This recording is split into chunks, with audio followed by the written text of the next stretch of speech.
Hola a todos, ¿cómo están? Bienvenidos un día más al canal. Hoy les traigo un caso que es un poco corto, no solo porque no hay mucha información, sino que en realidad nunca se investigó lo suficiente, lamentablemente. Así que sin nada más para decir, vamos a comenzar. Este es el caso de Jennifer Lynn Fay. Nos ubicamos en la zona de New England, Estados Unidos, más específicamente en Brockton, Massachusetts. Jennifer Lynn Fay nació el 25 de diciembre de 1972. Era una joven con rasgos caucásicos, cabello rubio y ojos azules. Le encantaba divertirse, salir con amigos, era muy sociable. No era problemática, pero sí bastante rebelde en el momento en el que desapareció. El 14 de noviembre de 1989, la madre de Jennifer le pidió que se quedara en casa esa noche a cuidar a sus hermanos. Esto lo había hecho muchas otras veces antes sin problemas, pero esa noche Jennifer se negó, puesto que quería ir a una fiesta con amigos, pero su madre se mantuvo firme. La joven de todos modos decidió salir con sus amigos sin que su madre se enterase. Entre las 9:30 y las 9:45 de la noche, le pidió a su prima, que vivía a la vuelta de su casa, que cuidara a sus hermanos mientras ella estuviera en la fiesta, que se realizaría en una avenida de nombre Emerson.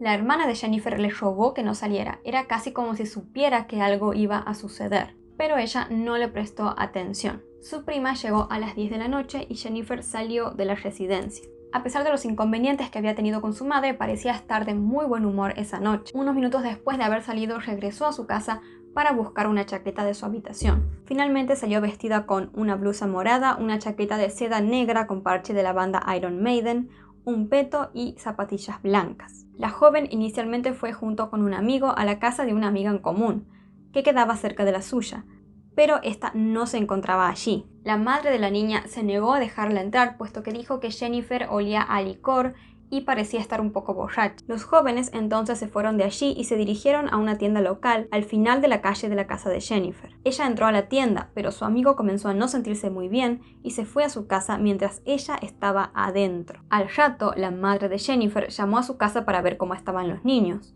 Se sorprendió al escuchar a la prima contestar el teléfono y no a su hija. Como toda intuición de madre, ella en ese momento comenzó a tener una sensación de que algo no andaba bien. Y fue entonces cuando decidió regresar a su casa y Jennifer claramente no estaba allí. En ese momento se apropió aún más de ella la sensación de que algo realmente andaba mal, una sensación de pánico tal cual como ella lo describe.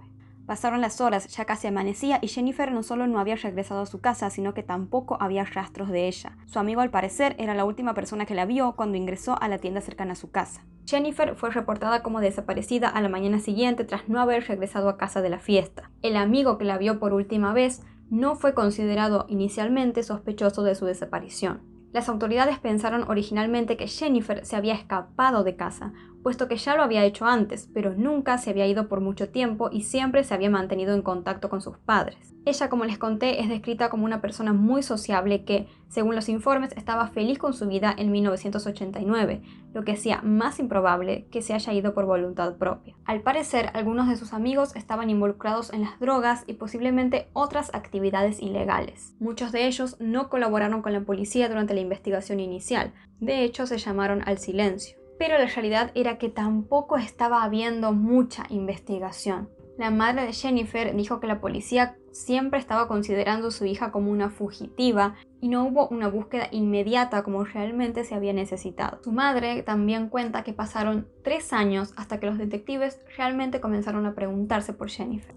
Por lo tanto, recién en 1992 se comenzó a investigar de verdad. Pero solo esto no era suficiente. Su caso apenas tuvo exposición en los medios, exposición que se cortó totalmente alrededor de 1999. Para entonces ya habían pasado 10 largos años sin que se encontrara ningún rastro de Jennifer. En el año 2000, una joven llamada Molly Bish desapareció y la policía estatal comenzó a buscarla inmediatamente. Esto hizo que en todo el estado la gente comenzara a preguntarse ¿por qué nadie busca a Jennifer? Finalmente los caminos de las familias de Molly y Jennifer se cruzaron.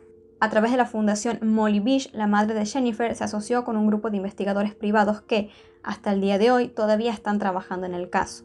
Estos investigadores comenzaron a creer que Jennifer en realidad fue secuestrada, probablemente por alguien que conocía y en quien confiaba. En 2003 hubo un dato de que Jennifer fue asesinada y su cuerpo colocado en la cabina de un camión y arrojado a un estanque en las afueras de Brockton.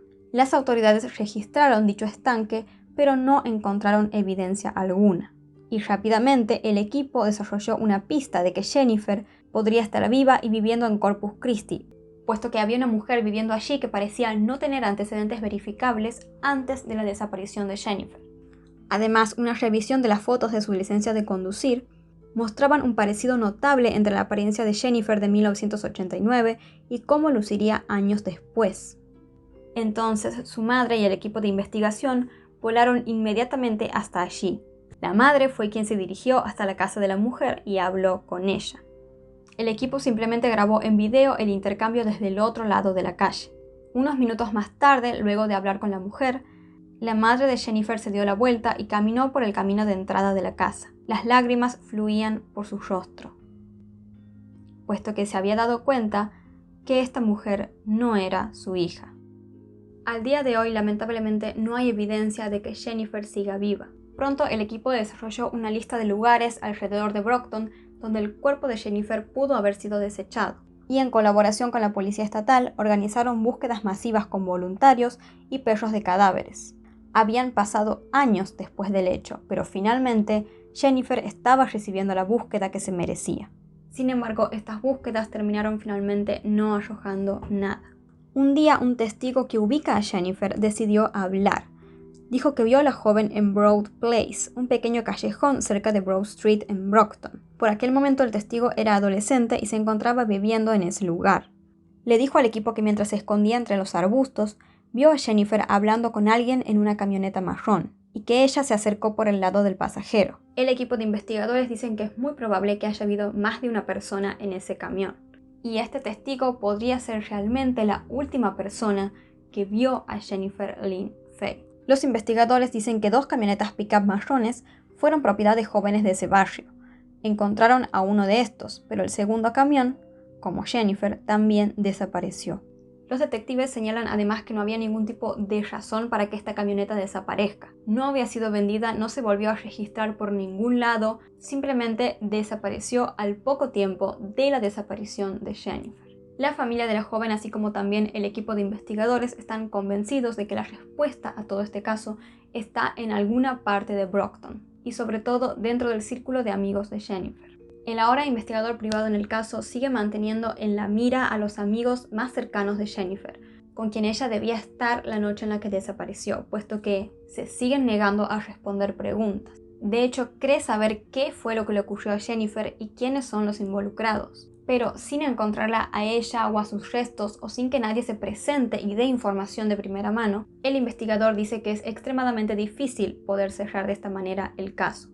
A más de 30 años después, aún se sigue esperando que alguien rompa este círculo de silencio. Su madre dice que desafortunadamente Jennifer confiaba en todo el mundo y que seguramente a ella se le llevó alguien justamente en quien confiaba mucho. Para ella, 30 años es demasiado tiempo para estar sin su hija, sin saber qué le ocurrió y sobre todo para que estos amigos continúen aferrándose a este silencio mortal.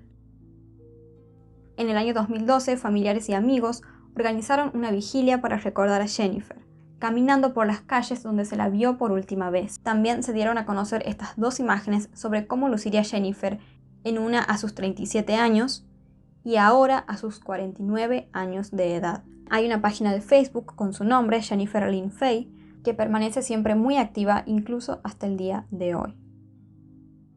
Bueno, este fue el caso de Jennifer Lynn Fay. Realmente qué bronca que nadie de su círculo de amigos, entre comillas, quiera decir nada, y sobre todo que lo hayan hecho tan bien, pero tan bien de que en años no se haya encontrado nada, ni siquiera incluso cuando la búsqueda comenzó a realizarse de una manera mucho más completa, porque al menos, aunque sea que hayan hecho algo mal, como para que se encuentre algo y así encontrar a los culpables, pero ni siquiera eso. Tuvieron la suerte, lamentablemente, de que su búsqueda al inicio, que es cuando más importante es, no se realizó de la manera correcta, lamentablemente. Pero ya pasaron demasiados años y estoy segura de que alguien sabe algo y al mismo tiempo se siente culpable por guardar ese secreto y tener ese silencio.